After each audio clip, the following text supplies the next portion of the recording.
terima kasih Ustaz Zalfa yang saya hormati, Ketua DKM ya Dr.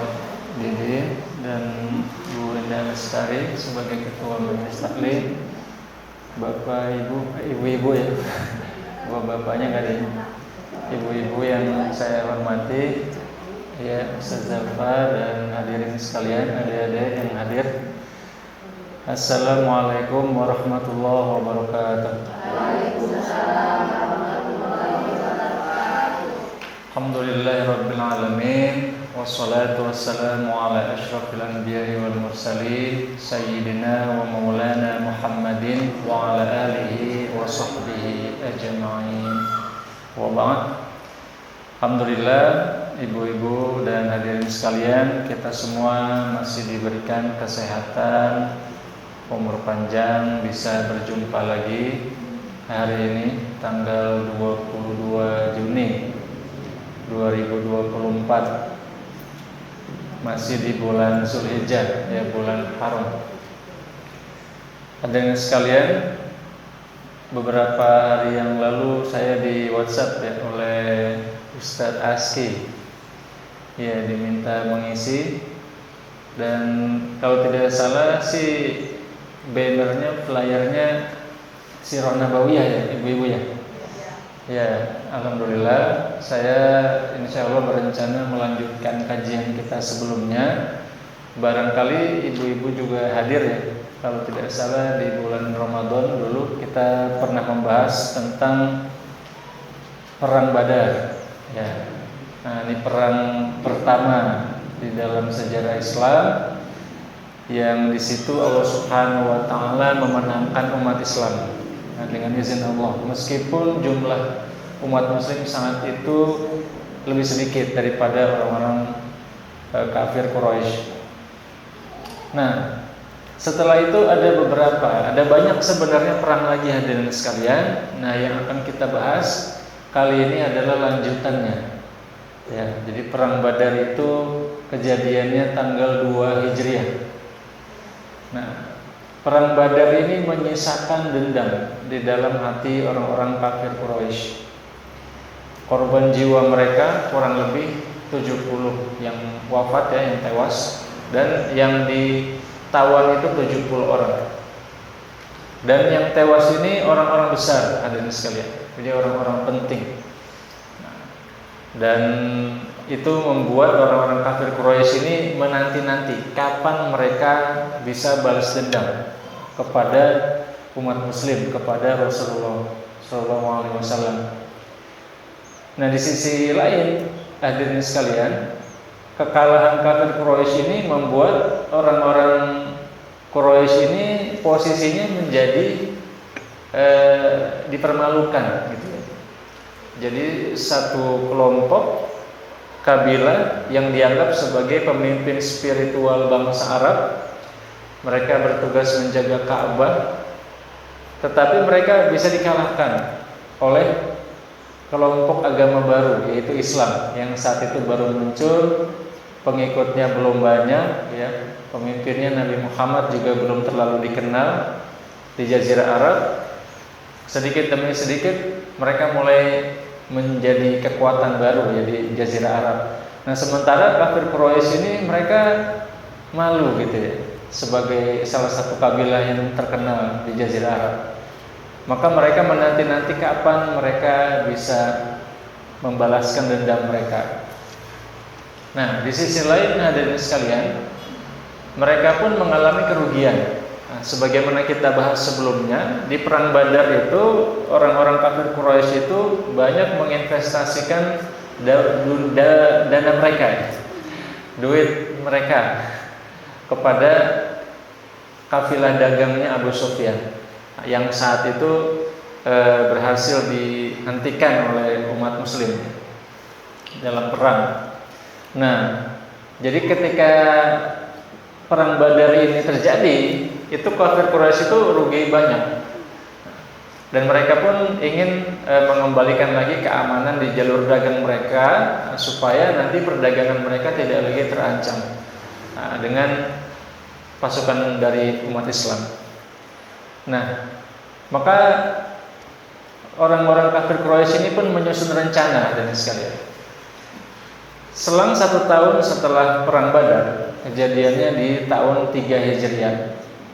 Nah, saat itu umat Islam kondisinya tidak banyak berubah, ya, karena hanya beda selang 1 tahun. Nah, kafir Quraisy mereka membuat strategi lebih matang. Kalau di masa sebelumnya di perang Badar itu jumlah mereka hanya sekitar 1.000 orang. Nah, kalau di perang Uhud ini hadirin sekalian, kafir Quraisy itu jumlah pasukannya saja 3.000 orang. Penunggang kuda mereka punya 700 orang. Kemudian persediaan unta yang banyak yang cukup untuk memberi makan 3.000 orang. Jadi dan termasuk jubah besi, ya, persenjataan, pedang, amunisi panah itu juga sangat banyak, jauh melampaui persediaan persenjataan umat Islam. Sedangkan Nabi Muhammad, ya, sebagaimana kita tahu, jadi Nabi Muhammad itu membuat angkatan perang dengan sederhana begitu, ya. Nah, meskipun kondisinya sangat terbatas, tapi Nabi Muhammad itu beliau sudah menginisiasikan pembuatan senjata di Madinah.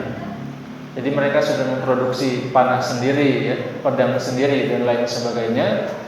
Dan saat itu kurang lebih ada 1.000 orang prajurit, ya, pasukan umat Islam. Nah, 1.000 ini pun ya dengan persenjataan yang tidak sebanyak orang kafir Quraisy, karena mereka jumlahnya lebih besar, kemudian persediaan logistiknya lebih banyak, ya, uangnya lebih banyak. Kalau orang Madinah lebih terbatas. Nah, kurang lebih ada 1.000 yang berangkat hadirin sekalian.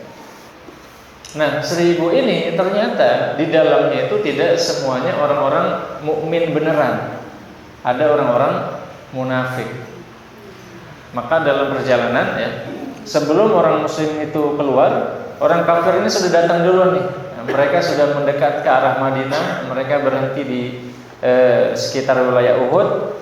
Kemudian Nabi bermusyawarah sama para sahabat, bagaimana ini? Kira-kira apakah kita akan keluar? Apakah kita akan berperang di luar Madinah? Ya, seperti di masa tahun kemarin, ya, perang Badar. Apakah kita menetap saja di Madinah? Jadi kita perangnya di Madinah saja.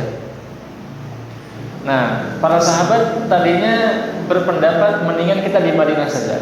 Nah, ini kita lebih siap, kita lebih tahu medan. Nah, tapi hadirin sekalian, karena saat itu umat Islam itu semangat jihadnya sangat tinggi, gitu ya. Dan di sana juga banyak anak-anak mudanya. Nah, mereka ini minta kepada Nabi untuk kita saja yang berangkat. Kita keluar saja dari Madinah, perang di luar Madinah. Nah, singkat cerita hadirin sekalian, karena memang mereka inginnya keluar Madinah, ya, maka Nabi ikut. Karena saat itu belum ada wahyu yang memberikan perintah apakah di dalam Madinah atau di luar. Nah, maka singkat cerita Nabi Muhammad kemudian mengikuti saran mayoritas saja. Ya sudah, kita keluar Madinah, berangkat. Nah, maka berangkatlah pasukan Nabi Muhammad hadirin sekalian dari Madinah, ya, mulai keluar menuju Uhud. Nah, sampailah mereka di satu tempat namanya Syaikhain. Nah, di tempat ini hadirin sekalian, itu mulai terjadi perpecahan di dalam pasukan umat Islam. Nah, sebagaimana kita bahas tadi, ya, jadi tidak semuanya orang mukmin, ada yang orang munafik. Nah, munafik ini mengakunya Islam, tapi di dalam hatinya mereka mendustakan kenabian Rasulullah. Nah, tidak percaya kepada Islam. Salah satu tokohnya namanya Abdullah bin Ubay bin Salul. Dan para sejarawan meriwayatkan beliau ini tadinya adalah bisa kita katakan rajanya orang Arab di Madinah. Nah, tetapi ketika datang Nabi, posisi dia sebagai pemimpin politik di Madinah itu hilang. Maka dia benci kepada Nabi Muhammad, ya, sampai meninggal pun dia dalam keadaan munafik, kafir tapi tidak menunjukkan kekafirannya. Nah, Abdullah bin Ubay ini akhirnya mengajak sebagian pasukan muslim untuk pulang. Maka yang tadinya 1.000 hadirin sekalian, karena kuatnya pengaruh Abdullah bin Ubay ini sebagai tokoh penting di Madinah, ya, dia membawa pulang pasukan sebanyak 300. Maka yang tadinya 1.000 sisa tinggal 700 hadirin sekalian. Nah, padahal lawannya itu kafir Quraisy lengkap sekitar 3.000. Nah, ini kalau kita hitung-hitungan hadirin sekalian, maka jumlah pasukan kafir Quraisy 4 kali lipat lebih, ya. 3.000 banding 700. Nah, 7 kali 4 28, ya. 2.800. Lebih banyak lagi daripada 4 kali lipat. Maka kalau kita ibaratkan satu orang muslim itu harus melawan 4 orang kafir. Sedemikian jauhnya, ya, jumlah pasukan. Nah, saat itu hadirin sekalian, orang kafir Quraisy ini jumlahnya lengkap gitu, ya. Dan yang datang itu orang-orang hebatnya kafir Quraisy. Tapi Nabi Muhammad SAW, ya, beliau bersama para sahabat dengan izin Allah gitu, ya, tetap bersabar, memiliki kekuatan hati, ya, kebulatan tekad untuk berjihad di jalan Allah. Dan mereka memang murni mencari ridha Allah Subhanahu wa ta'ala. Nah, itulah bedanya antara yang kafir dengan yang muslim. Yang muslim berperang mencari ridha Allah, sedangkan yang kafir berperang mencari gengsi, mencari harta dunia dan lain sebagainya. Maka Nabi Muhammad SAW kemudian memilih satu lokasi. Lokasinya ini dekat Bukit Uhud. Nah, bersama para sahabatnya, sebelum orang-orang kafir datang, Nabi Muhammad sudah menyiapkan lokasi. Nah, Bukit Uhud ini hadirin sekalian, itu dia bukitnya besar, kemudian di sebelahnya ada bukit kecil. Nah, yang kalau mungkin Bapak Ibu yang ibu-ibu hadirin yang sudah umroh atau haji mungkin pernah ziarah. Ada namanya Bukit Uhud, kemudian Bukit Rumah, ya. Nah, bukit tempat pemanah dalam perang Uhud. Nah, Nabi Muhammad SAW itu beliau memilih lokasi yang belakangnya Bukit Uhud. Ya, jadi beliau ini Bukit Uhud gitu, ya. Nah, pasukannya di depan. Supaya apa hadirin sekalian? Supaya nggak bisa diserang dari belakang.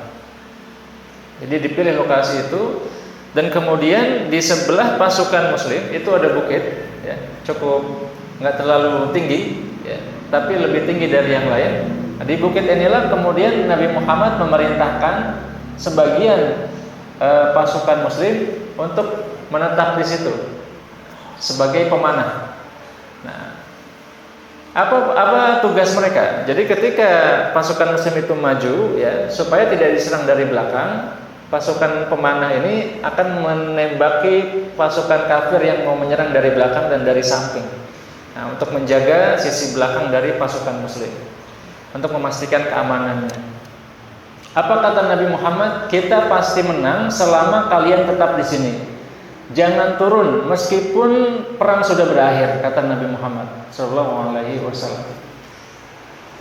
Nah, kemudian hadirin sekalian, pasukan muslim saat itu dibagi menjadi 3 kelompok. Kelompok Muhajirin, ya, Aus dan Khazraj. Nah, kita tahu ada 2 kabilah penting, ya, kabilah besar di masyarakat Madinah, ada Aus dan Khazraj. Yang muslim, Muhajirin muslim itu dipimpin namanya Mus'ab bin Umair. Nah, kemudian yang Aus dipimpin oleh Usaid. Nah, yang ketiga, yang Khazraj dipimpin oleh Al-Habib Ibnu Munzir.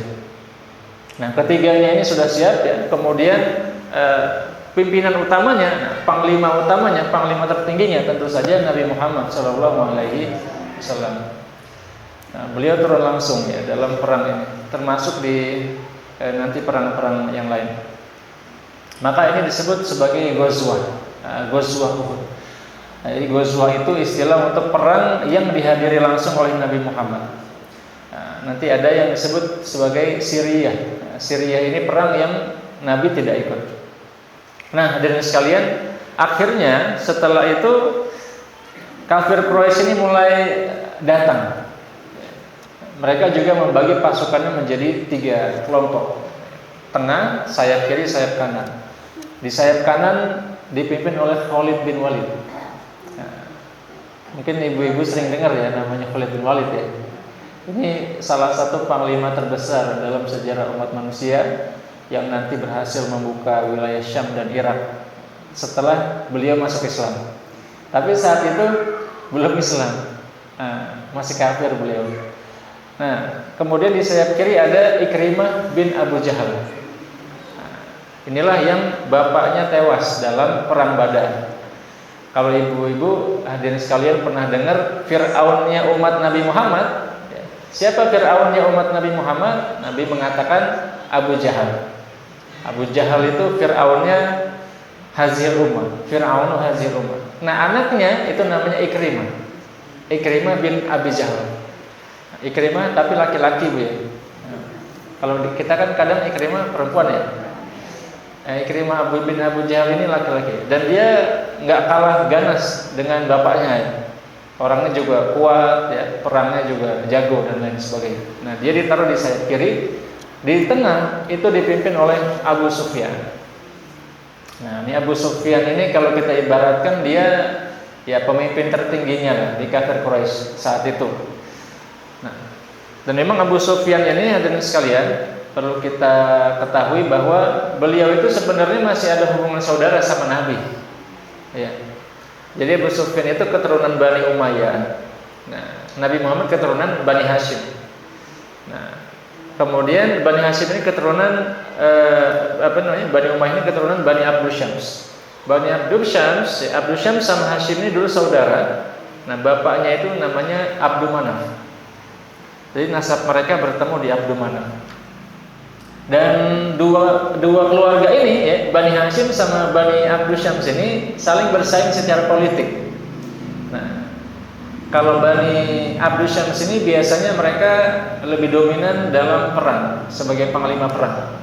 Nah, Bani Hashim biasanya lebih dominan di sisi spiritual, yang megang kunci Ka'bah. Nah, makanya kakek Nabi kan Abdul Muthalib, beliau yang memegang kunci Ka'bah ya. Menjaga Ka'bah, memberi minum para peziarah.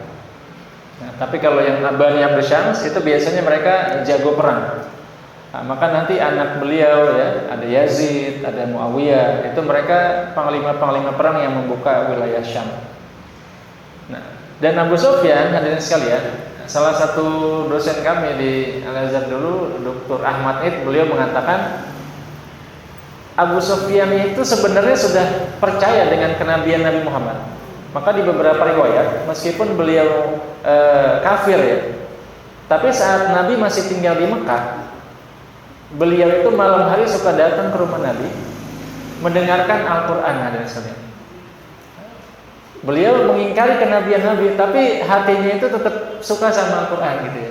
Dia nggak bisa menolak bahwa Al-Quran ini benar-benar bukan kata-kata manusia, ini adalah dari Tuhan. Nah, tapi beliau gengsi untuk masuk Islam. Nah, kenapa? Karena ketika beliau masuk Islam, otomatis pimpinan politiknya beralih ya. Nah, dia nggak lagi jadi pemimpin politik, nanti diganti sama Nabi Muhammad SAW. Maka beliau gengsi masuk Islam. Nah, ini menurut analisis dosen kami tersebut ya. Nah, maka di situ pemimpin politiknya juga memimpin perang ya sebagai panglima tertinggi di kafir Quraisy, namanya Abu Sufyan hadirin sekalian. Nah, meskipun nanti beliau masuk Islam ya, sama kayak Ikrimah pun nanti masuk Islam, Khalid pun nanti masuk Islam, tapi saat itu masih kafir. Nah, masih kafir. Nah, singkat cerita hadirin sekalian, maka terjadilah perang ya. Di tempat itu di Uhud. Yang kejadian itu tahun 3 Hijriah, tahun ketiga setelah Hijrah. Nah, hadirin sekalian, sebagaimana sudah kita bahas tadi, pasukan umat Muslim itu berdiri di depan bukit ya, yang sebelah kirinya ada bukit pemanah. Nah, akhirnya umat Muslim maju duluan. Sebelumnya ada duel. Nah, ini biasa perang zaman pertengahan ya, sebelum perang besar duel dulu satu lawan satu. Nah, maka majulah Ali bin Abi Thalib, lawannya itu kalau tidak salah Tolha. Akhirnya perang ya, bertempur satu lawan satu, menang Ali ya. Nah, ini tanda-tanda kemenangan Nabi gitu ya. Dan Memang dalam Al-Qur'an ya, sebelum mulai pun Allah Subhanahu wa taala sudah memberikan kabar gembira kemenangan. Meskipun nanti jadi perdebatan ya. Jadi perdebatan apakah Ghazwah Uhud ini dimenangkan oleh umat Islam atau tidak? Nah, itu menjadi perdebatan karena memang kondisinya sulit di kedua sisi. Ya, umat Islam menghadapi cobaan berat ya saat itu, begitu juga orang-orang kafir. Nah, sampai kemudian hadirin sekalian perang terjadi. Umat Islam kurang lebih 700 melawan orang kafir yang jumlahnya 3.000. Nah, dengan persenjataan lengkap ya, baju perang, besi, jubah besi dan lain sebagainya. Nah, maka akhirnya bertemu nih dua pasukan hadirin sekalian. Pasukan muslim mulai maju, pasukan kafir mulai maju ya. Terjadi perang yang sangat dahsyat antara keduanya. Nah, sampai kemudian orang-orang kafir ini mulai terpukul mundur. Nah, meskipun jumlah umat muslim sedikit gitu ya, tapi dalam Al-Qur'an Allah Subhanahu wa taala memberikan kabar gembira bahwa saat itu turun juga kurang lebih 3.000 ya. Ini ayatnya kurang lebih bunyinya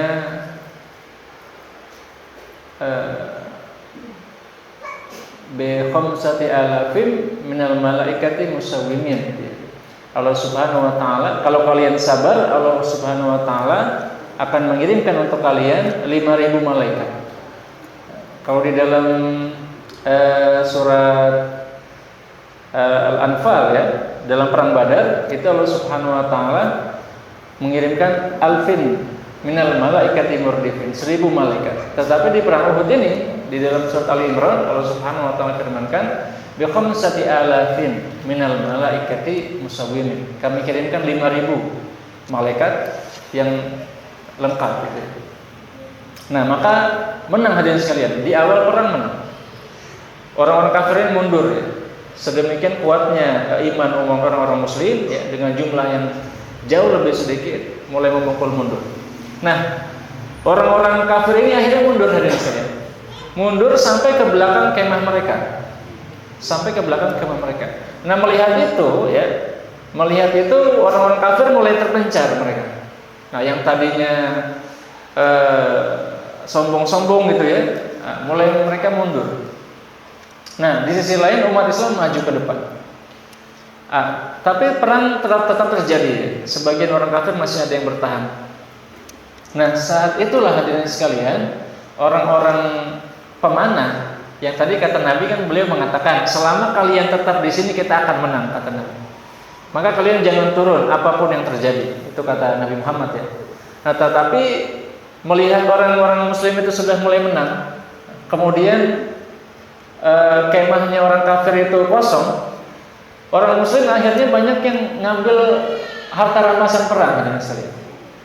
Nah, jadi bukannya mengejar pasukan kafir terus ya sampai habis, tapi mereka sibuk dengan harta rampasan.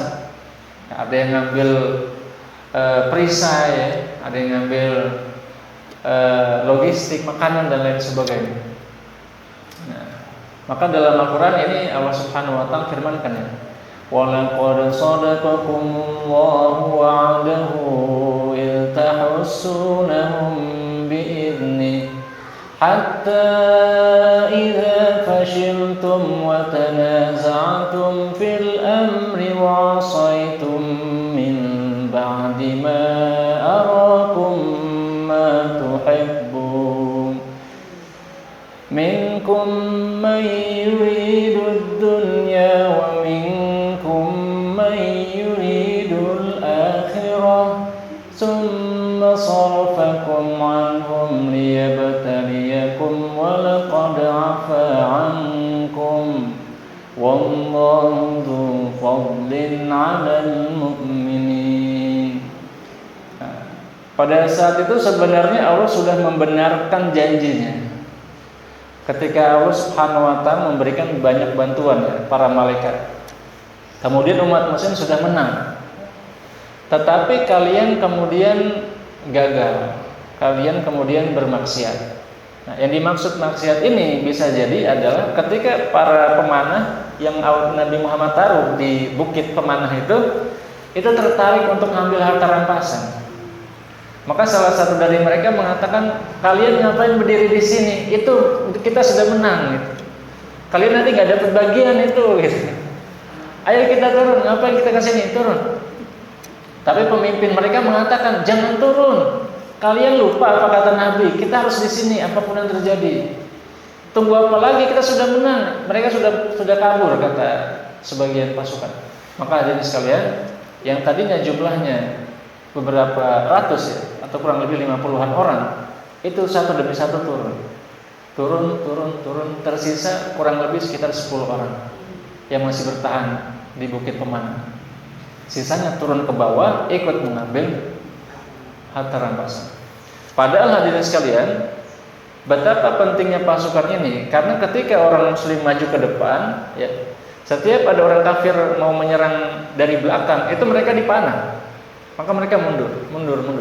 Nah, tetapi begitu mereka turun semua, ya, orang kafir ini dengan bebas bisa menyerang orang mukmin dari belakang. Akhirnya yang tadinya pada sibuk di kemah itu ya, mengambil harta rampasan, diserang dari belakang oleh pasukan kafir. Dan tidak ada pasukan pemanah yang bisa melindungi mereka kecuali 10 orang ini. Dan itu tidak cukup gitu ya. Mereka mana orangnya ada 3.000 gitu kan, nggak cukup. Maka akhirnya yang terjadi adalah orang muslim mulai terpukul.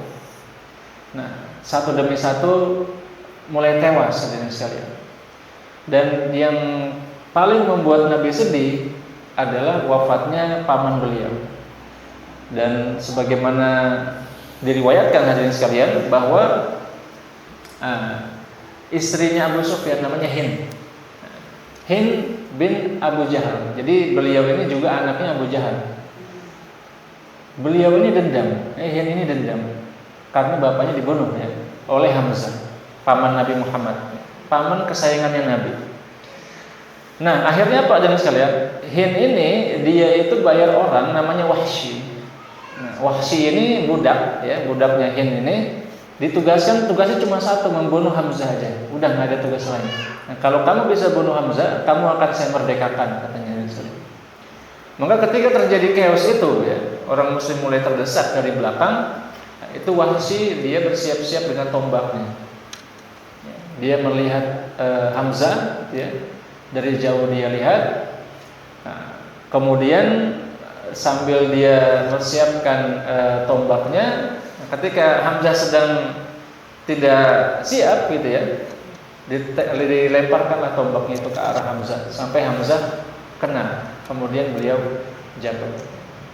Nah, sebenarnya Hamzah saat itu ya, sebagian riwayat menyebutkan Hamzah itu masih kuat, itu masih siap bangun lagi itu sebenarnya ya.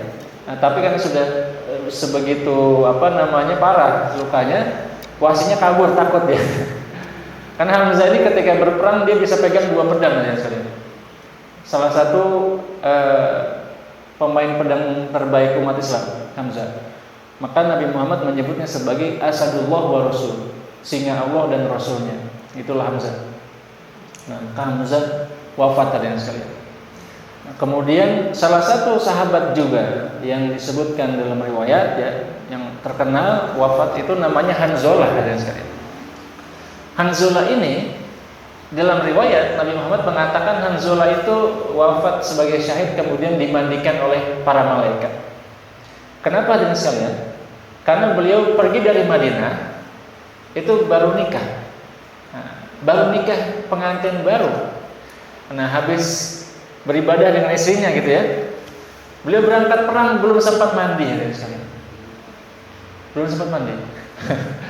Karena itulah akhirnya beliau mendapatkan syahadah, wafat ya sebagai syahid dalam perang Uhud. Maka beliau dimandikan oleh malaikat. Nah, itu sedemikian sigapnya ya para sahabat menjawab panggilan jihad Nabi Muhammad. Itulah Hanzalah. Kemudian beberapa sahabat lainnya meninggal hadirin sekalian. Nah, jumlah yang wafat dalam catatan sejarah itu kurang lebih sebanyak 70 orang. Nah, ini jumlahnya mirip dengan orang kafir yang wafat dalam perang Badar. Nah, disitulah yang membuat orang kafir itu merasa cukup puas. Nah, dengan perang Uhud ya, mereka merasa sudah membalaskan dendam mereka. Nah, di sisi lain kemudian hadirin sekalian, Nabi Muhammad juga ikut turun ya. Ya sebagaimana kita tahu Nabi Muhammad itu kalau perang beliau ya maju sampai depan gitu ya. Maju sampai depan. Nah, tetapi karena kondisinya itu chaos ya, sedemikian rupa. Nah, para sahabat berinisiatif untuk menarik Nabi untuk mundur ya, agar Nabi tidak ikut terbunuh. Maka akhirnya beberapa sahabat ya, sekelompok sahabat itu menarik Nabi ke belakang ya. Dan kemudian orang-orang mukmin sebagian mulai kabur hadirin sekalian. Karena sudah kacau ya. Sudah mulai kabur. Ya, tetapi Nabi Muhammad kemudian memanggil mereka. Ilayya ya ibadallah, ilayya ya ibadallah. Kesini hamba-hamba Allah kesini. Nah, itulah yang terjadi hadirin sekalian dalam perang Uhud ya, yang Allah Subhanahu wa taala abadikan dalam surat Al-Imran.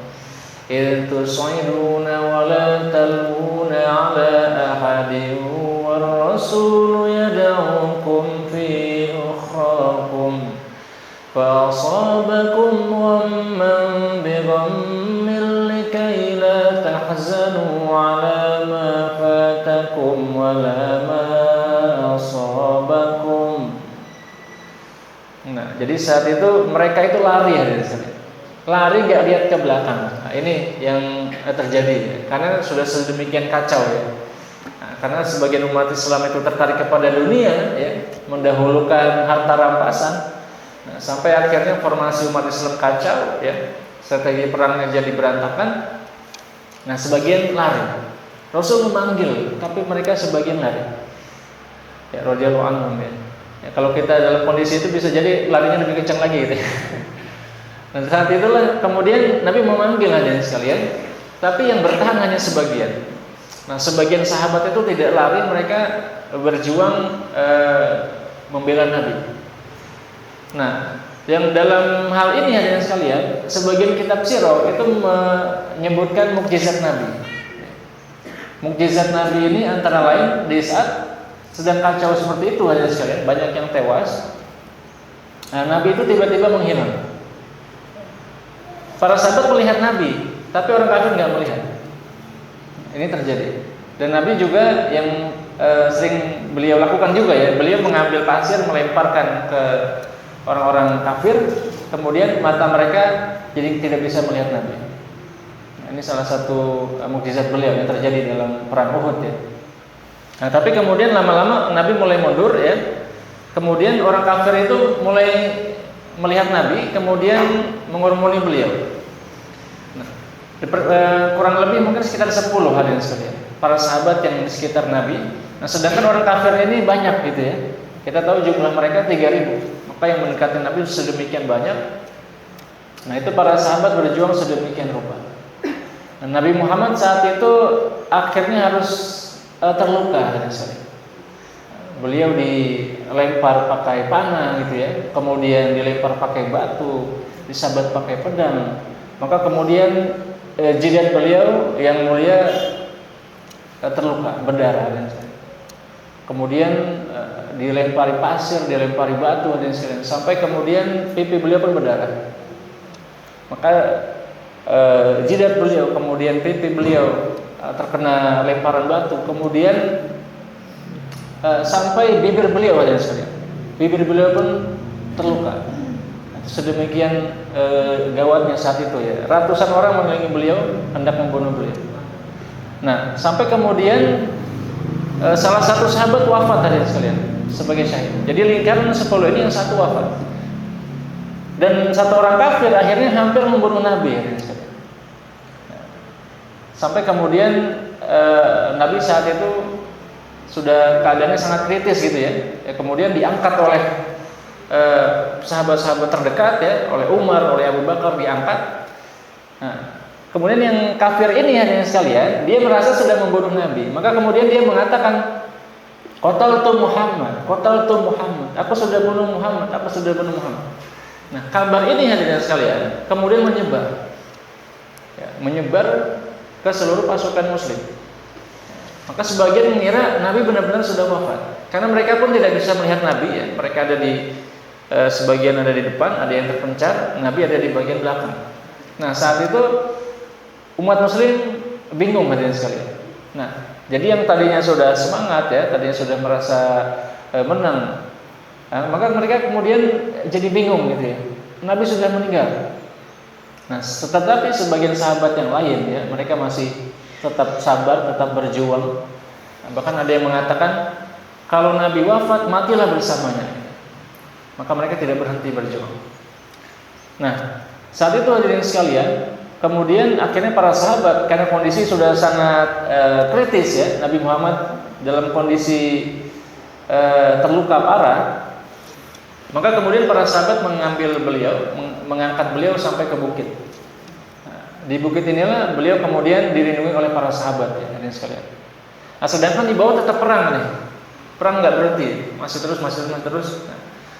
Sampai kemudian orang-orang kafir ini merasa sudah cukup. Mereka merasa sudah cukup, tapi mereka mencari korbannya. Nah, mereka lihat nih korbannya nih, ada Nabi Muhammad gak? Ra'aitu Muhammadan gitu ya. Kamu nemu Muhammad gak? Dicari korban muslim ya, orang-orang muslim. Kok Nabi Muhammad gak ada gitu ya. Apa ada Ibnu Quhafah? Ibnu Quhafah itu nama aslinya Abu Bakar. Namanya Abdullah ibn Quhafah, panggilannya Abu Bakar ya. Abu Bakar ada nggak? Dicari Abu Bakar nggak ada. Ibnu Khattab ada nggak? Umar bin Khattab ada nggak? Dicari nggak ada. Nah, ternyata mereka ada di bukit tadi sekalian, berlindung bersama Nabi. Nah, maka saat itulah Umar nggak tahan. Tadinya Nabi nyuruh jangan jawab gitu. Nah, tapi ketika orang kafir mengatakan lanal uzza wala uzza lakum, katanya. Kami punya Tuhan Uzza, kalian tidak punya kan? Nah, maka Nabi nyuruh menjawab, jawab. Kalian jangan diam saja, jawab. Hasbunallahu wa ni'mal wakil. Kami punya Allah dan Dialah sebaik-baik pelindung. Diteriaki oleh umat Islam, hasbunallahu wa ni'mal wakil. Nah, terjadi percakapan hadirin sekalian antara Nabi dengan Abu Sufyan dari bawah, ya. Ketika itu sudah mulai mereda perang. Nah, sampai kemudian ada janji. Baik, kita janji tahun depan di Badar gitu ya. Kita akan bertemu lagi. Nah, ini janji perang. Maka perang Badar itu bukan cuma satu. Dalam beberapa riwayat disebutkan ada Badar 2, Badar 3. Nah, ini janji ya, Abu Sufyan dan Nabi Muhammad saat itu membuat janji untuk bertemu lagi dalam perang Badar 2. Tahun depan di Badar gitu. Iya, itu janji antara Nabi dengan Abu Sufyan. Nah, setelah itu hadirin sekalian, orang kafir kemudian mereka menghentikan perang. Mereka menghentikan perang. Mereka juga jatuh korban jiwa. Jadi kurang lebih 22 yang wafat dari orang kafir, orang muslim sekitar 70 ya. Dari angka memang kelihatannya besar orang mukmin ya. Nah, tetapi yang perlu kita tahu hadirin sekalian, saat itu perang belum selesai sebenarnya. Salah satu tanda perang selesai itu apabila bendera sudah direbut, ya, kemudian pimpinan perangnya sudah dihabisi, kemudian sudah kabur, terpencak. Tapi orang Muslim masih ada. Jadi yang sisanya selain 70 itu masih bertahan bersama Nabi. Nah, tapi orang kafir, ya, karena mereka melihat, sudahlah ini sudah sudah banyak yang wafat dari mereka. Mereka pun mencoba naik hadirin sekalian, mengejar Nabi ya, ke atas, tapi mereka tidak berhasil. Dihalau oleh para sahabat ya, nggak bisa. Mau naik ke atas nggak bisa. Akhirnya orang-orang kafir ini putus asa ya. Mereka memutuskan untuk balik mundur. Nah, Nabi Muhammad SAW beliau khawatir ya, orang kafir ini mereka ke Madinah. Kemudian menyerang warga Madinah yang bisa jadi belum siap ya menghadapi mereka. Nabi meninggalkan pasukan di Madinah, tetapi jumlahnya tidak sebesar yang dibawa Nabi di Uhud ya. Maka singkat cerita Nabi mengirim Ali bin Abi Thalib untuk mengintai orang kafir ya, apakah mereka ada. Nah, maka singkat cerita hadirin sekalian, orang kafir ini ternyata mereka melewati Madinah. Nabi melihat, Ali melihat. Nah, kemudian kembali kepada Nabi melaporkan hasil penglihatannya tersebut gitu ya. Nah, singkat cerita Nabi kemudian merasa tenang ya.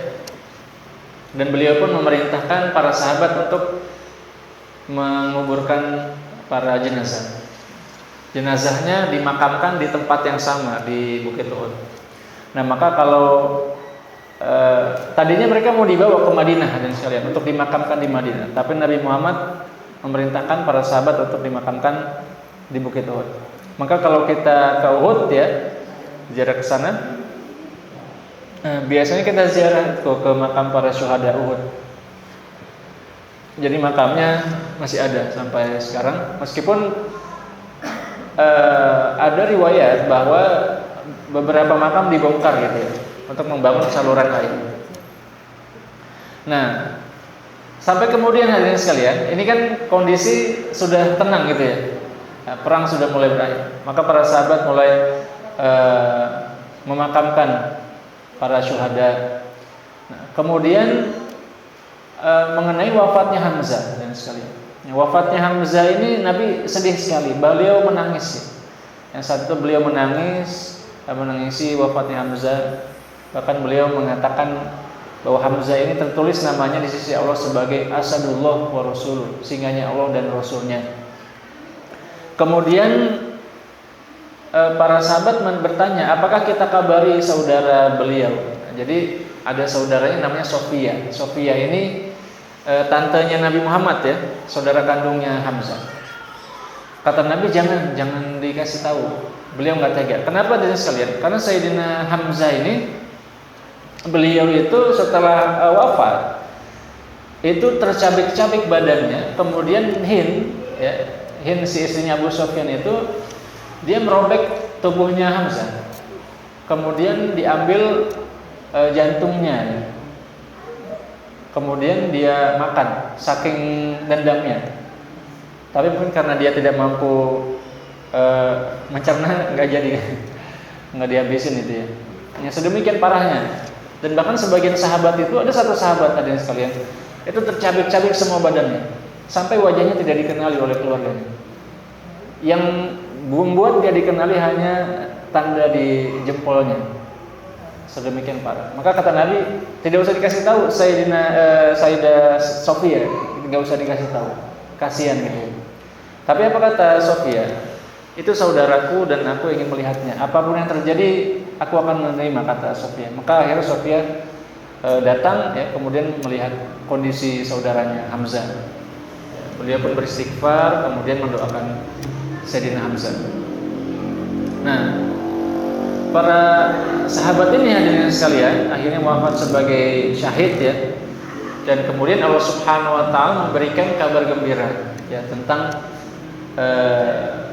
para syuhada ini. Nah, maka dalam Al-Qur'an surat Ali Imran kita bisa temukan wala tahsabannal ladzina qutilu fi sabilillahi amwata. Jangan kalian kira orang yang wafat dalam jalan Allah itu, di jalan Allah itu orang-orang yang mati. Bal ahya'un 'inda rabbihim yurzaqun. Tetapi mereka itu tetap hidup. Di sisi Allah tetap mendapatkan rezeki. Farihina bima atahumullahu min fadlihi wa yastabshiruna billadzina lam yalhaqu bihim. Mereka itu menikmati rezeki dari Allah dan kemudian memberikan kabar gembira kepada sahabat-sahabatnya yang belum menyusul mereka. Yastabshiruna bi rahmatin minallahi wa fadlin wa anna Allaha la yudhi'u ajral mu'minin. Ya, mereka memberikan kabar gembira tentang keutamaan dan nikmat dari Allah dan bahwa Allah tidak akan menghilangkan pahala orang-orang yang beriman.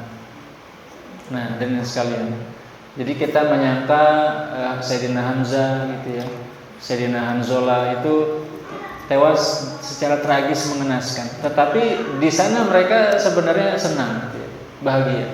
Nah, bahkan dalam salah satu riwayat hadirin sekalian, ada salah satu sahabat ya, dikabarkan oleh Nabi itu meminta kepada Allah dihidupkan lagi. Ya Allah, karena kan beliau syahid ya. Ya, minta apa aja aku kasih, kata Allah. Aku minta hidup lagi dan jihad lagi dan mati lagi. Tapi nggak dikasih sama Allah gitu ya. Aku sudah tetapkan yang sudah mati tidak akan hidup lagi, kata Allah.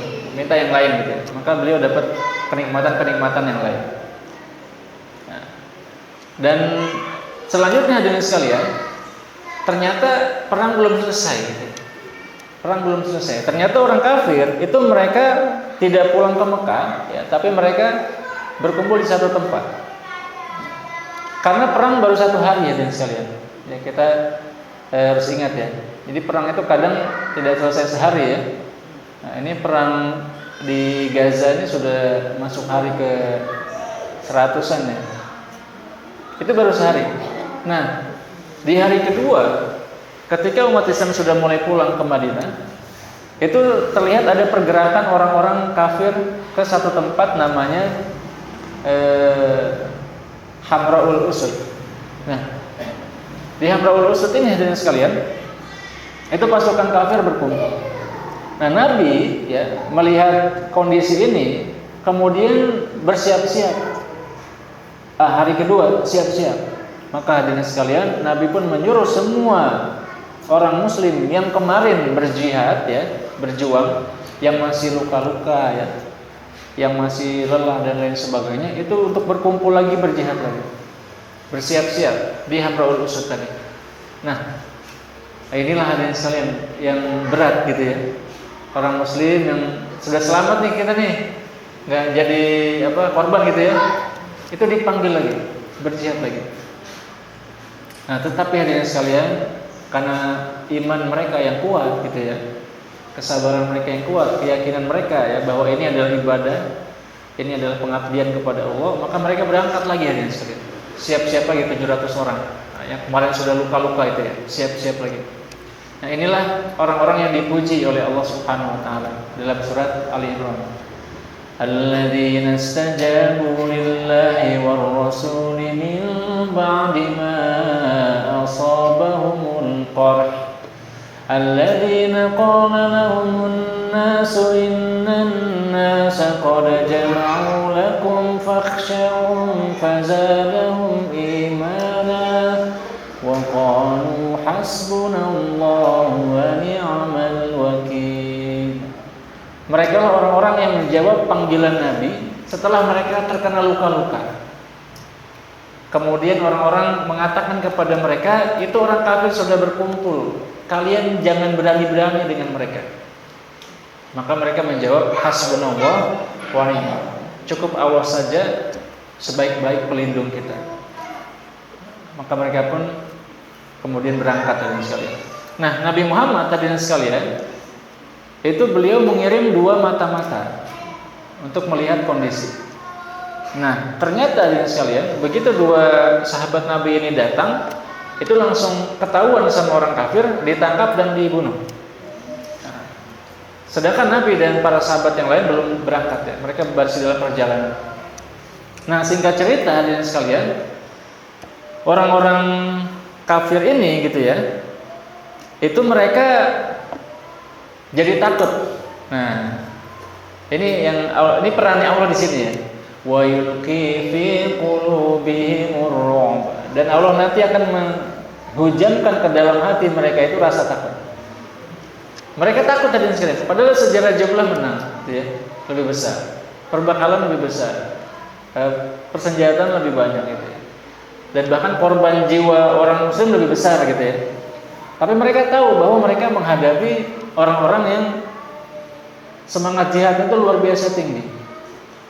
Maka dalam sebuah riwayat Khalid itu mengatakan, ya Khalid ini kan jenderal perang legendaris ya. Dia itu kalau perang menang terus. Bahkan di dalam sejarah dunia dia salah satu panglima perang dengan jumlah kemenangan paling banyak dalam sejarah gitu ya. Apa kata Khalid? Ketika saya melawan Nabi Muhammad gitu ya, yang saya rasakan itu saya seperti dalam kondisi yang salah gitu. Seolah-olah saya merasa kalau saya lawan pun saya nggak akan menang gitu. Ujung-ujungnya yang menang Nabi Muhammad gitu. Itu yang dirasakan Khalid ya ketika melawan Nabi. Itu yang dirasakan orang-orang kafir saat itu hadirin sekalian. Meskipun jumlah pasukan Nabi jauh lebih kecil, ya, sekitar 700. Nah, maka dalam peristiwa Hamraul Usud itu hadirin sekalian, ketika pasukan Nabi sudah datang, orang kafirnya sudah kabur, sudah nggak ada. Maka sebagian sejarawan mengatakan itulah kemenangan umat Islam. Sedangkan sebagian mengatakan, wah, umat Islam di perang Uhud itu kalah gitu ya, kalah. Padahal belum kalah gitu ya, kan baru hari pertama ya. Nah, hari kedua ternyata umat Islam datang, orang kafirnya sudah kabur dulu. Nah, maka disitulah Allah Subhanahu Wa Taala kemudian menurunkan ayat-ayatnya. Kalau kita lihat ayat-ayat di surat Ali Imran itu intinya adalah bahwa kehidupan itu tidak selalu mulus gitu ya. Allah Subhanahu Wa Taala firmankan, "Iyamsaskum qarhun faqad massal qauma qarhun mithluh wa tilkal ayyamu nudawiluha bainan nas." Jika kalian terkena luka, maka kaum yang lain pun terkena luka seperti kalian. Dan hari-hari itu Allah putar di antara manusia. Nah, jadi mungkin kadang-kadang hari ini kita dapat rezeki nomplok gitu ya. Bisa jadi besok dapat musibah gitu ya. Bisa jadi besoknya lagi dapat rezeki lagi gitu ya. Besoknya musibah lagi gitu.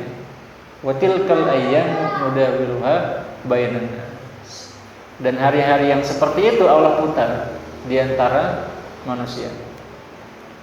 Wala tahinu wala tahzanu wa antumul a'lamuna in kuntum mu'minin. Dan jangan kalian merasa hina dan jangan merasa sedih. Kalian tetap yang paling tinggi jika kalian orang-orang beriman. Nah, maka di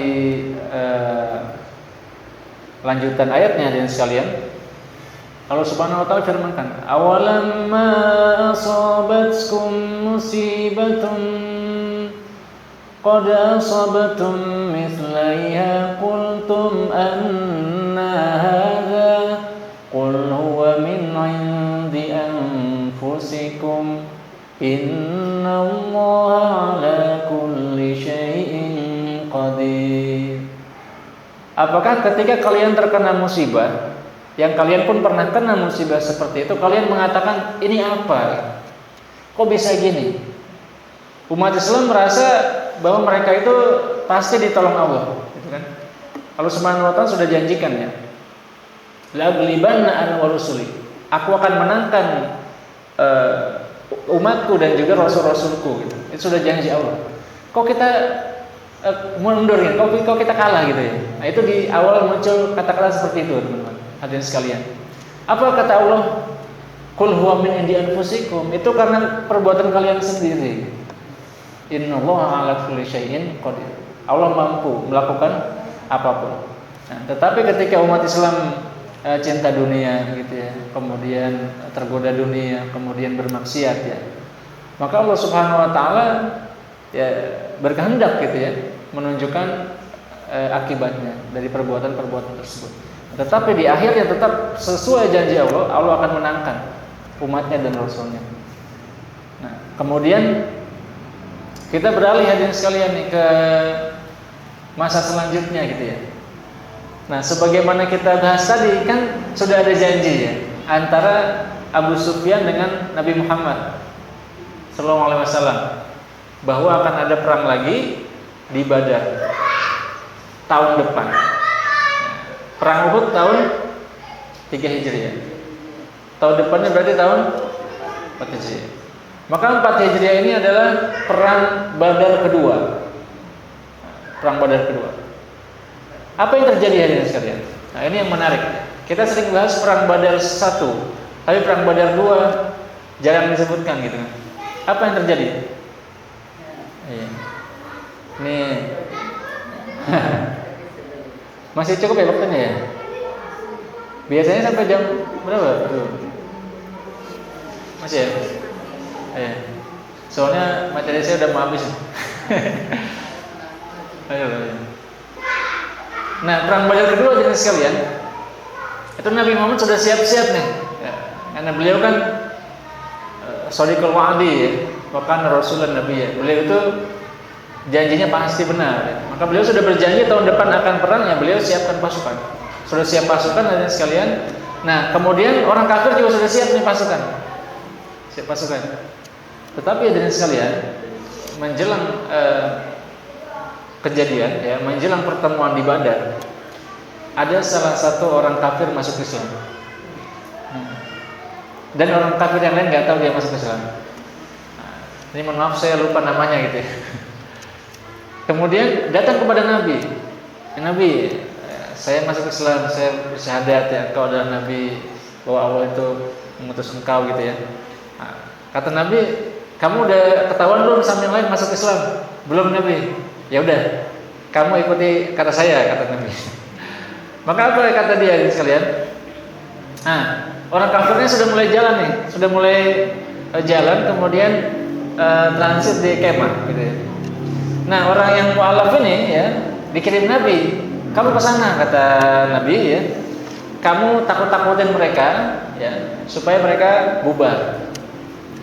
Maka singkat cerita hadirin sekalian, ini si utusan ini datang ke sana, kemudian nakut-nakutin orang kafir. Wah, kalian ini, mereka itu udah lebih kuat lagi gitu ya. Jumlahnya lebih besar lagi, persiapannya lebih matang lagi, strateginya lebih kuat lagi. Saran saya mendingan kalian gak usah perang, percuma, kalahlah kalian. Tahun kemarin aja kalah kan, kabur gitu kan. Udahlah, gak usah perang Muhammad. Kemudian akhirnya singkat cerita hadirin sekalian, karena ditakut-takutin ya, Allah kasih rasa takut juga di hati mereka. Nah, singkat cerita mereka kabur sebelum berperang. Maka ketika pasukan Nabi sudah kesana ya, itu mereka sudah tidak ada, sudah kabur gitu. Nggak jadi perang.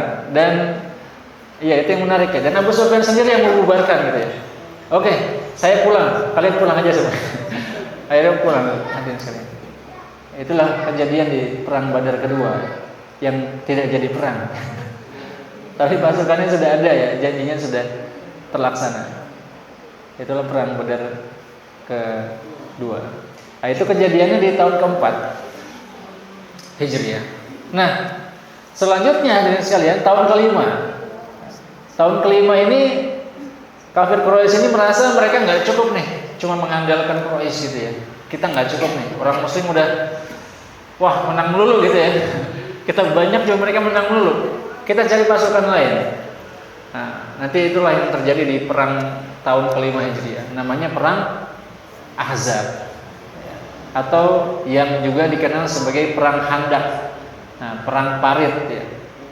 Nah, di situ orang kafir ini mereka bukan hanya orang kafir Quraisy ya, orang Yahudi ikutan, kafir-kafir di luar Quraisy ya, Bani Ghatafan ikutan.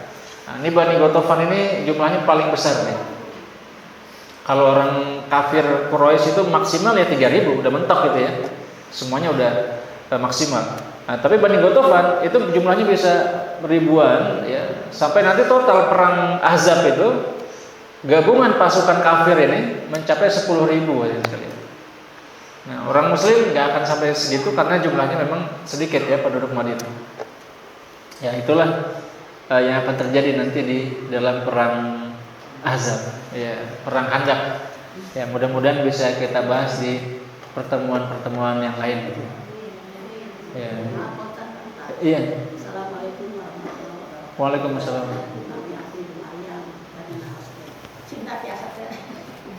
Tetiasa. Mau tanya, tadi kan kafir masuk Islam, terusnya belum baca, dia sakit di rumah sakit, katanya kalau dia masuk Islam baru bilang as, terus meninggal, udah masuk Islam bentar.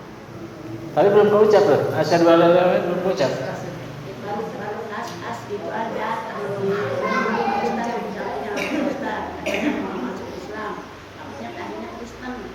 dianya sakit, terusnya katanya mau masuk Islam, baru dikatain as itu udah masuk Islam, dianya meninggal. Oh iya, susah juga ya. Saya pribadi belum tahu pasti ya. Terima kasih. Iya. Assalamualaikum warahmatullahi wabarakatuh. Waalaikumsalam. Iya, udah sakit banget sih. Iya. Allah malam ya. Mudah-mudahan kita doakan sih ya, Bu ya. Cina betul. Nah. Iya, kalau memang yang pasti syahadat itu harus diucapkan ya. Asyhadu an la ilaha illallah, asyhadu an la ilaha illallah, wa asyhadu anna Muhammadar Rasulullah. Ya, tapi kita tidak tahu ya apabila saya rasa kalau beliau sudah menetapkan dalam hati ya, membaca dalam hati, Allah saksikan gitu ya, ya bisa jadi diampuni sih dosa-dosanya, diampuni. Jadi beliau ini masuk Islamnya pas banget Sakratul Maut gitu ya.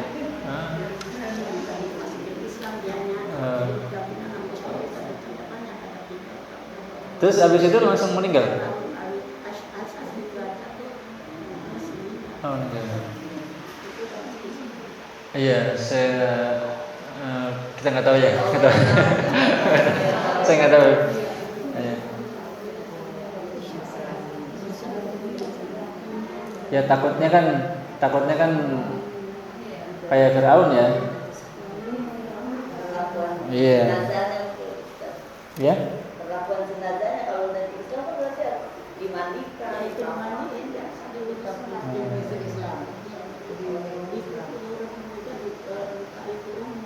Alhamdulillah. Orang situ sih Pak, enggak saya. Orang Taiwan. Oh, Taiwan. Asli Cina. Iya, mudah-mudahan ya.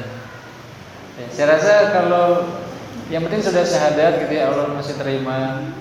Ya mungkin dia juga dosanya tidak besar ya. Barangkali dia sudah berniat Islam sebelumnya ya. Ya mudah-mudahan sih. Saya nggak tahu pasti Bu ya. Kalau malam. Sama. Ya, Zen ada lagi. Kalau mengenal sejarah Nabi tadi ya, Nabi kita itu luar biasa ya, semuanya bisa gitu ya. Mungkin waktu itu belum ada ilmu strategi perang, tapi dia udah bisa ya.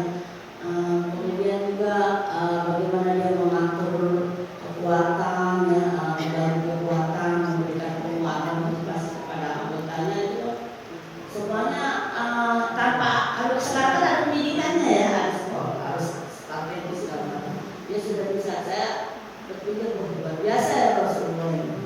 Nah, bagi kita mungkin aplikasinya untuk tahun sekarang ini dalam kehidupan kita ya, dengan mengenai kebesaran Rasul kita itu bagaimana teladan yang dapat kita ambil sekarang itu untuk dapat mengikuti apa yang sudah dilakukan oleh Rasulullah.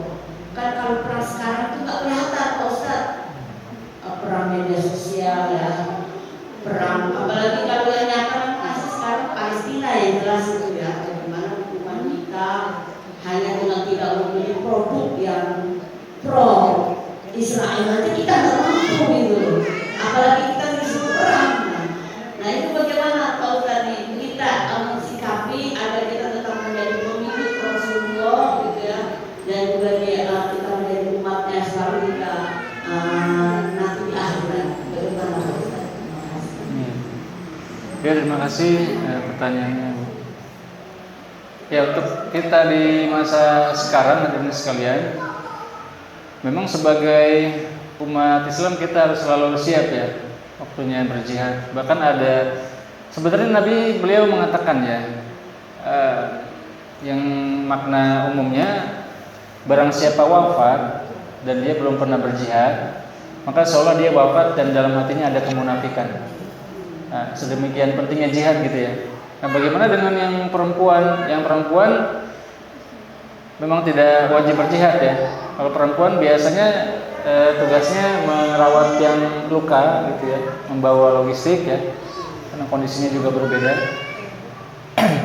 Tetapi kemudian sebenarnya ada satu amalan hadirin sekalian yang Nabi Muhammad beliau mengatakan, hal adullukum ala khairi a'malikum. Apa kalian mau aku kasih tahu amalan terbaik untuk kalian?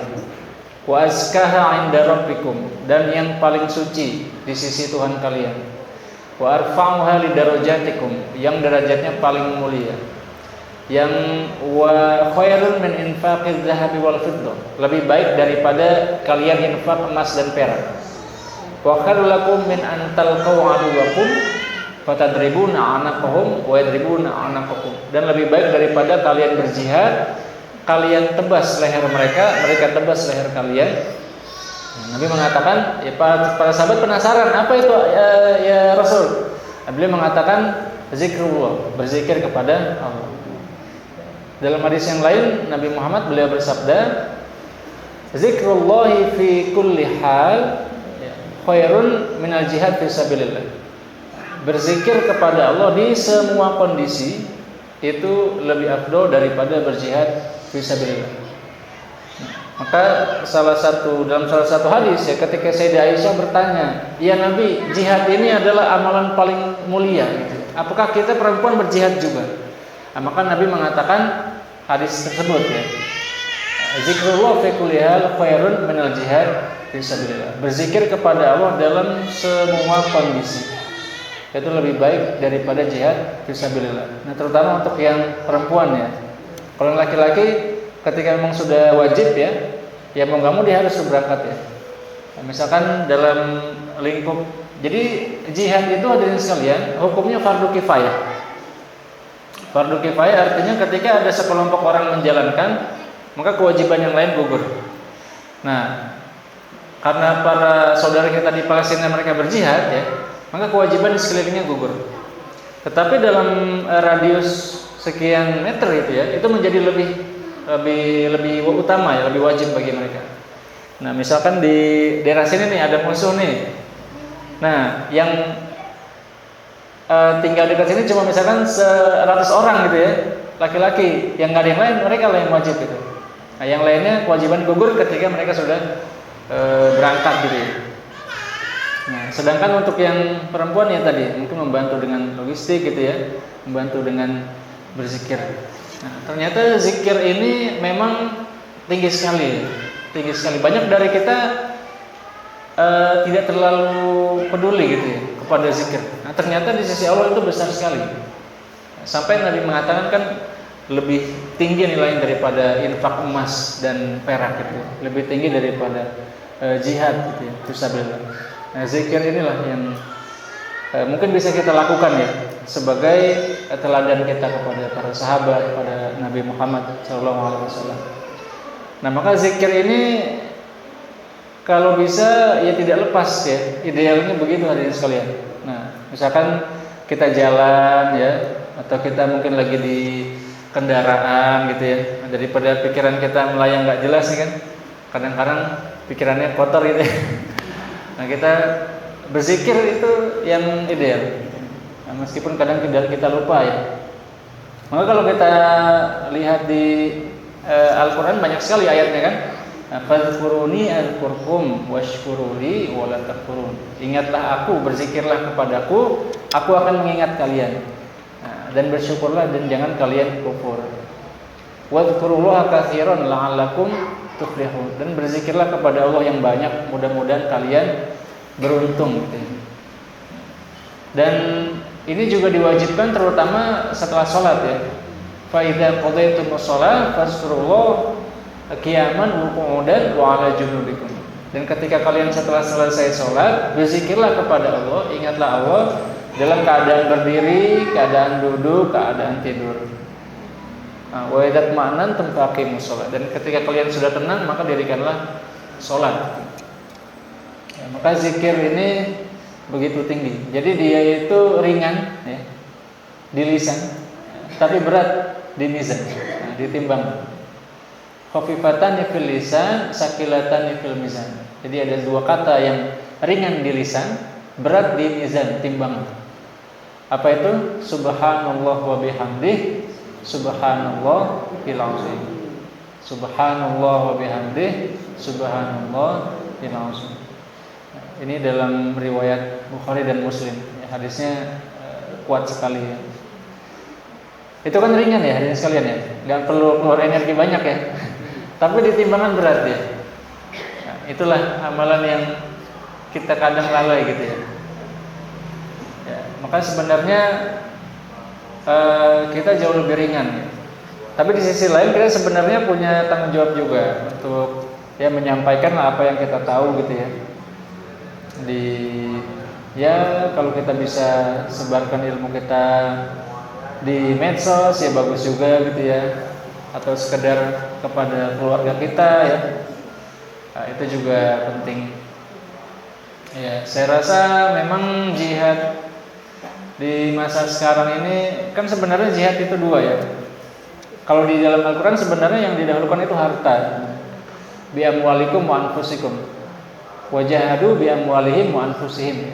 Jadi harta dulu baru jiwa. Nah, apabila kita mampu yang harta ya alhamdulillah ya. Ya kita jangan lupakan hak-hak yang membutuhkan gitu ya. Adalah misalkan kita bisa infak ya kita infak, ya paling tidak zakat gitu ya, dan lain sebagainya. Nah, baru selanjutnya jiwa. Ya, mengenai tadi ya, saya ingin melanjutkan pertanyaan Bu Maryam tadi ya. Sebenarnya yang ada sebuah ayat tadi sekalian yang menjelaskan tentang taubat ya.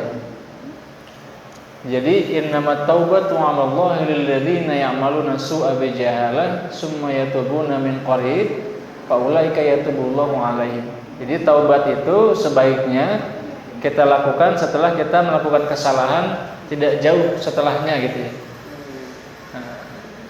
Dan tidaklah taubat itu untuk orang-orang yang dia melakukan keburukan terus ya, sampai ketika datang kematian,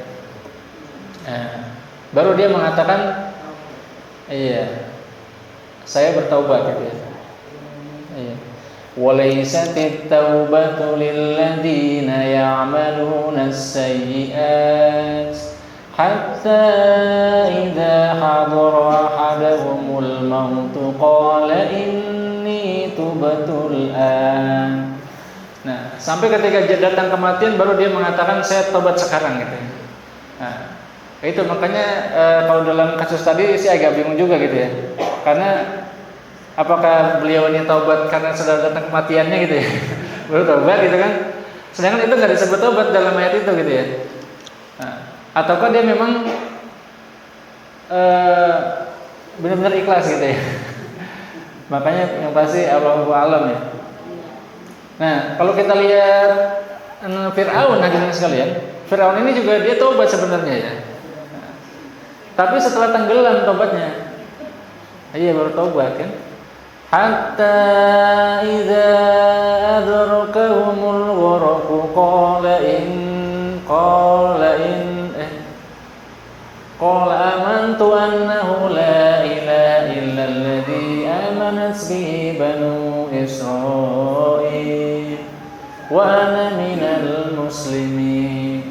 Nah, ketika udah tenggelam nih Fir'aun ya, baru dia bilang aku bersaksi bahwa tiada Tuhan selain Tuhan Bani Israel. Wa ana minal muslimin. Aku masuk Islam. Tapi udah tenggelam tadi sekalian, udah tenggelam gitu ya. Apa kata Allah? Al-ana wa qad asaita qablu wa kunta minal mufsidin. Kok baru sekarang? Baru kamu bertobat masuk Islam, sedangkan seumur hidup kamu berbuat kerusakan. Maka di ayat yang lain Allah Subhanahu wa taala firmankan bahwa Fir'aun ini nanti yaqdumu qaumahu yaumal qiyamah fa awradahumun nar wa bi'sal wirdul mawrud. Dia nanti jadi pemimpin kaumnya masuk neraka dan yang paling depan deh. Jelas itu berarti tobatnya nggak diterima gitu ya. Iya. Nah, itulah. Jadi memang ketika kita mau lakukan kebaikan, kita lagi bisa nih, lakukanlah itu. Nah, maka dalam sebuah hadis termasuk haji ya. Maka Nabi mengatakan ketika kalian mampu haji, hajilah secepatnya gitu ya. Nah, Karena bisa jadi kebutuhan tidak ada yang tahu gitu ya, dan yang sakit bisa jadi sakit gitu. Nah, misalkan kita nih, ibu-ibu mungkin udah punya rezeki gitu ya, usianya masih 40-an gitu kan. Nah, tapi sudah ada kemampuan nih buat berangkat. Nah, jangan ditunda-tunda gitu ya. Atau kebaikan apapun gitu ya. Ini kita misalkan wah kita udah maksiat nih sekian puluh tahun gitu ya. Nah, udah ada ide nih buat tobat gitu ya. Tapi mikir-mikir lagi, masih enak sih maksiat gitu ya. Lanjutin dulu aja gitu ya. Nah, itu bisa jadi nanti hilang tuh ya. Nanti Allah cabut nyawa sebelum sempat bertobat. Nah, seperti Fir'aun tadi gitu ya. Nah, maka sebenarnya ada hadis juga hadirin sekalian. Nabi Muhammad beliau pernah bersabda seperti ini. Qabilallahu taubatal ibad malam yugorgir. Allah akan terima taubat seorang hamba ya, hamba-hambanya sebelum dia sekarat. Nah, maka untuk yang cerita Bu Maryam itu makanya saya bingung. Kalau malam ya. Iya, tapi yang mudah-mudahan ya kan Allah yang tahu. Mudah-mudahan memang karena ya memang manusia itu salah satu sifatnya berbuat maksiat ya, buat maksiat. Bahkan kalau kita lihat leluhur kita Nabi Adam, ya, Nabi Adam kan maksiat juga ya. Jadi beliau disuruh jangan makan ini, makan gitu ya. Ada yang berpendapat ya, seorang ulama Profesor Muhammad Al-Khatib, beliau berpendapat kisah Adam ini sebenarnya menjadi nasihat bagi kita bahwa manusia itu ya memang fitrahnya berbuat dosa gitu ya. Berbuat dosa. Maka ya manusia pasti ada dosa, tetapi sebaik-baik yang berdosa adalah yang bertaubat gitu ya. Kullu bani Adam khata', kata Nabi. Semua anak Adam itu berbuat salah. Wa khairul khata'in at-tawwabun. Dan yang berbuat salah yang terbaik adalah dengan pembuat salah yang terbaik adalah yang bertaubat. Nah, maka kita segerakan bertaubat gitu ya. Ya mudah-mudahan sih. Memang saya rasa menyebarkan Islam ini masih jadi tanggung jawab kita semua ya. Kalau kita mampu ya, ada yang bisa kita kasih tahu, yaitu bagus sekali. Ada waktu itu tamu teman-teman, tamu conference di UIN Jakarta, orang India. Dia bilang gini ke saya, kenapa sih kok yang Islam di Asia Tenggara Indonesia doang, yang atas-atasnya kok pada nggak Islam? Orang Vietnam, Kamboja gitu ya, kok pada nggak Islam sih? Saya ditanya gitu bingung ya. Akhirnya saya tanya balik aja deh. Jadi saya tanya balik aja deh ke Bapak gitu, namanya Pak Jahangir, Sayyid Jahangir. Kenapa sih yang Islam di India yang utara-utara aja, selatan-selatannya kok pada nggak Islam gitu? Kata beliau Pak, jujur beliau bilang gini, itu karena kita malas berdakwah gitu. Nah, bisa jadi karena kita malas berdakwah juga. Tapi sebenarnya ada hikmahnya juga teman-teman ya. Tetangga-tetangga kita belum Islam itu, misalkan di Kamboja ya. Kamboja ini yang Islam masih sedikit gitu ya. Nah, jadi di sana kuota hajinya banyak yang nggak kepake itu. Jadi kalau kita mau naik haji dari sana bisa, tapi harus punya visa setahun ya dari sana itu bisa berangkat. Atau dari Jepang. Nah, Jepang kan belum Islam ya. Kuota hajinya banyak yang nggak kepake gitu. Nah, kalau kita tinggal di sana punya visa setahun bisa berangkat dari sana. Tapi ongkosnya lebih besar ya. Ya itu saja mungkin jawaban dari saya hadirin sekalian.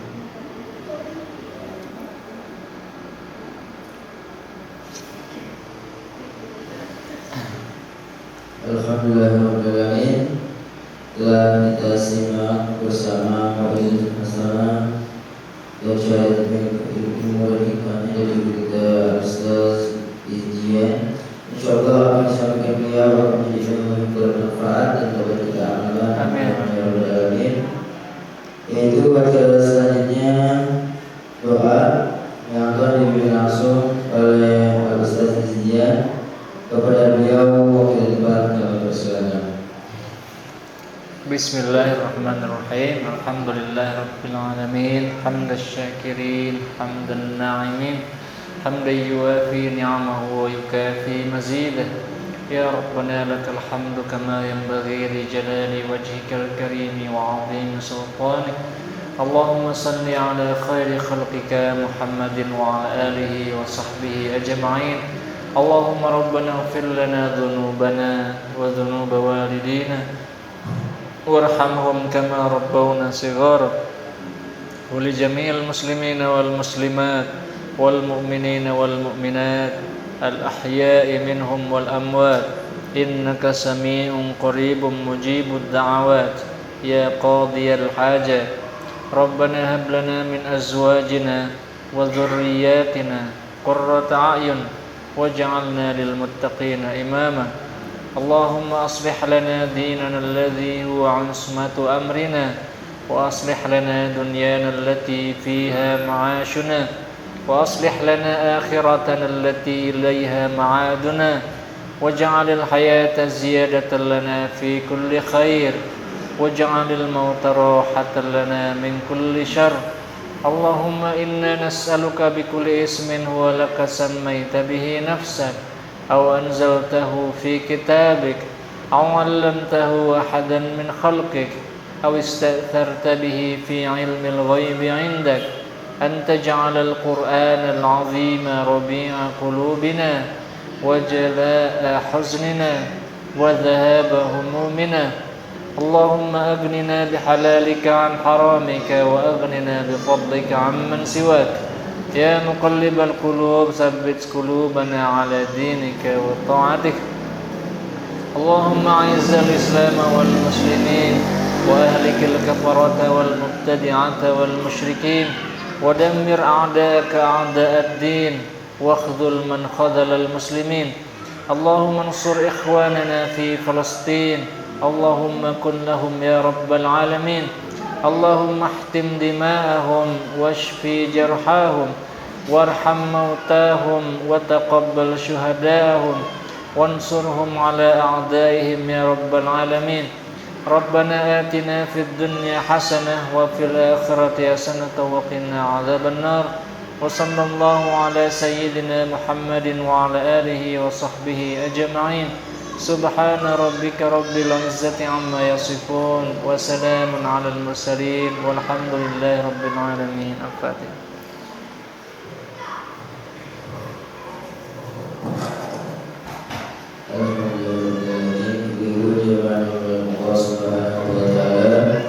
Sampai kita mengunjungi acara, saya selaku pemandu acara apabila dalam dua acara ini terdapat kekurangan serta untuk data yang bermanfaat. Jemaah ibu jemaah sekalian, mari kita akhiri dengan istighfar tiwali dan baca al-Fatihah. Astagfirullahaladzim, astagfirullah.